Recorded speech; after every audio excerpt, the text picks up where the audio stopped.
Mij het kwik om het vriespunt hinnen en daarbij een straffe eerste wien viel het somtijden wel min 15 aan. De KNVB liet de beslissing om Wollers net te voetballen onder de clubs en dus ging er kwalijk een jeugdwedstrijd terug en wie dit het algemene beeld op de meeste sportvelden. Neffens het KNMI wienen de gevoelstemperaturen op Skilge het extreemst.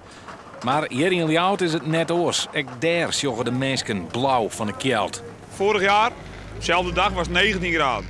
En nu is het ongeveer 0. Kist het nou wat warm houden? Ja, kachel. Hij past goed op me. Serieus, echt een kachel mee? Ja, echt weer. En een skibroek aan. De omstandigheden binnen neffens de waarbureaus te vergelijken met 1952. Doe je het voor het laatst in de eind van maart extra gloepende koud. Toch maar even zien dus op de Riepsjerkster polder. Het zelt toch net.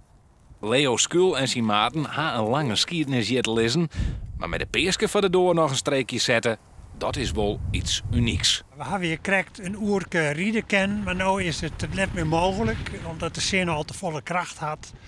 En misschien ben we nou de laatste wel die het seizoen afsluiten. De nijste simmermoorde hing het roen om te pronkje in de etalages. Maar kan het winkel in het publiek nog net warm krijgen. Maar dat kan ik dan net omgaan, dus ik heb me nou net druk aan mij. Bijna april, moet klaar wezen toch? Dus het is wel iets minder druk, ja. We hebben normaal gesproken deze tijd van het jaar, vlak voor de paas, dan is het op de markt heel druk.